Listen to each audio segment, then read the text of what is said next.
Welcome in, Minnesota high school football fans. I'm here with a couple of Totino-Grace players that you're going to be seeing on Friday afternoon playing Orono at 11:30 at the bank. You can either be at the bank or watch it on your local channel. How are you guys doing, and can you introduce yourselves? Marquel, I'm the running back. You're doing good, ready for the game, ready for the see what happens. My name is Calvin Mcintosh. I'm number 45, and I'm a D end and a fullback. So let's talk about your guys' season so far. 11-0. I've looked at your schedule. I got to go to one of your games. I was actually at the Orono game that you guys played in the regular season, but we'll get to that one in a little bit. You guys have pretty much rolled over your opponents except for Orono. That was kind of the one close one where it was a very low-scoring game, but I guess summarize the season up to this point. You guys can touch on offense or defense or take it wherever you want to go.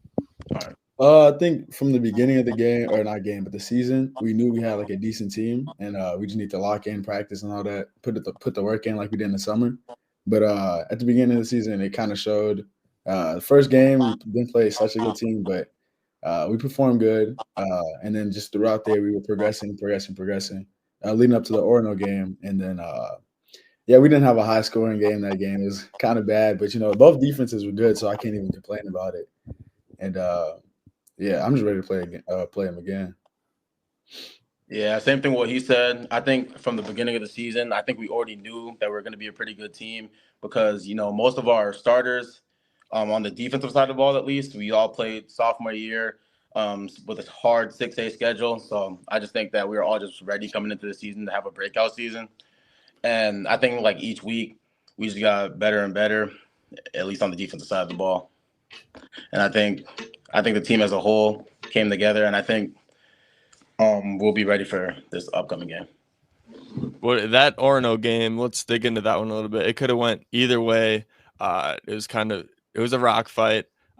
You guys admitted too. I think you guys scored it was the second to last drive you guys had that you went down there, and then the 2-point. Was that the 2-point? It was like the reverse pass, or was that the touchdown? That was a touchdown. That was a touchdown, and then so that was just crazy in itself. And then I think that following drive, Orono had a play that got called back that could have swung the game pretty big.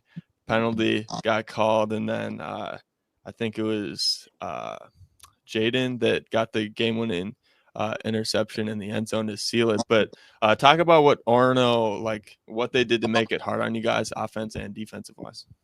Going into the game, we studied the film. They had a big line.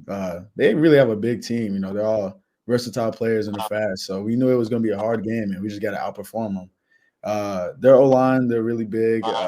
They can move. They look big, but they can move. They're some big boys too. Linebackers, they can hit. Safeties, they fly everywhere. They're always next to the ball. So I think we just got to capitalize on using all our players. We have a lot of versatile players on our team. It'll be fine.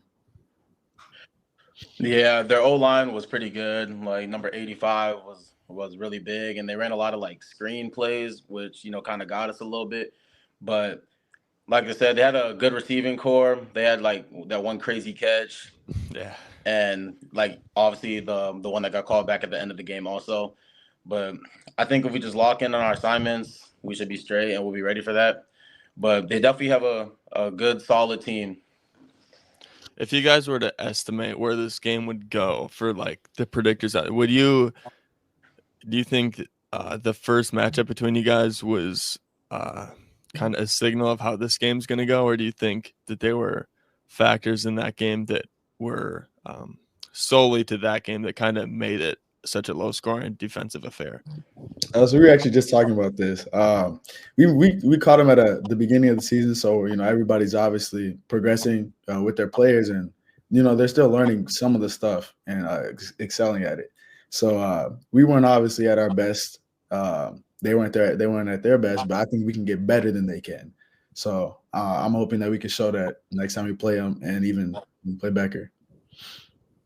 Like I said, with defense and their assignments and stuff, I think it'll be all just lock in, watch film, do our assignments, not mess up and make any mistakes. I think mistakes is what really screwed us over that game. I think if we just know what we're doing, I think we'll be fine. and we have a lot of confidence going into the game. Like everyone's preparing pretty well, so I think we'll be good. This is one of my most interesting questions. The question of asking you guys, when did you guys kind of like think to yourselves that like, okay, we're something this season, like we got a chance to go all the way? When did that kind of click? For me, when we played Fridley, it wasn't too good of a game. Nobody was doing too much, but they also were doing too little. I think it was Simley. Everybody really just came together. The blocks, the runnings, the gap choosing, the throws. Everything was just kind of piecing together, and that's when we really started to talk about taking on the season and controlling our future. But what was the difference between last year's team and this year's team?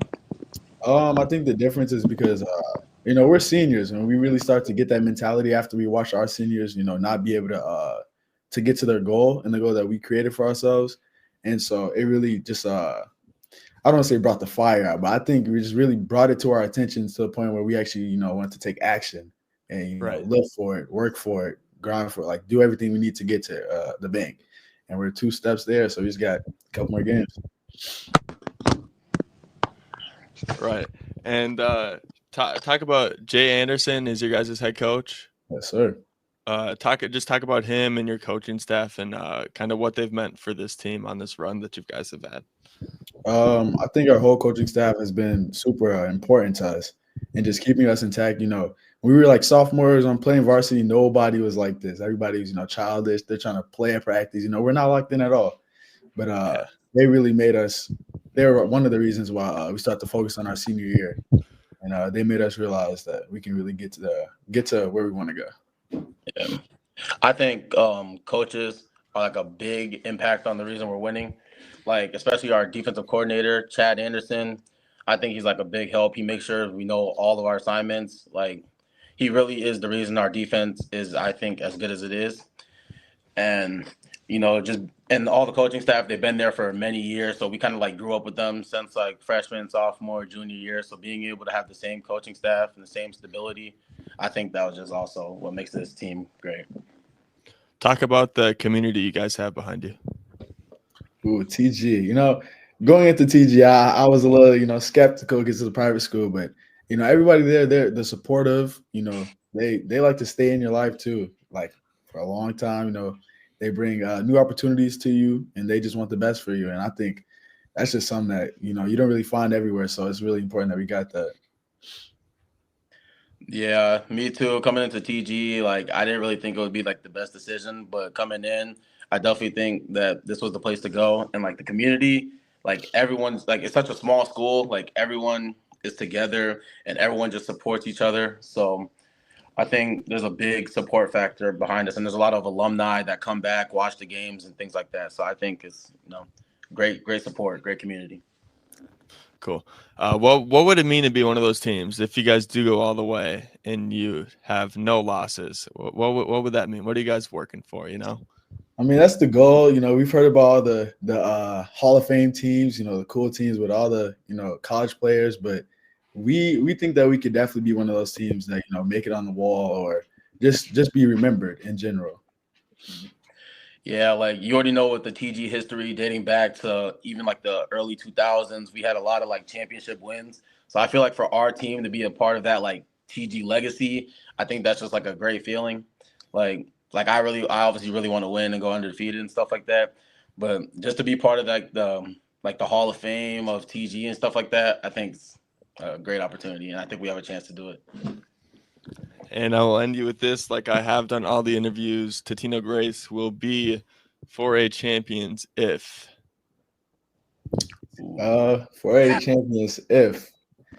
Yeah, that's a hard one. I'm not gonna lie. That was a stumble right there.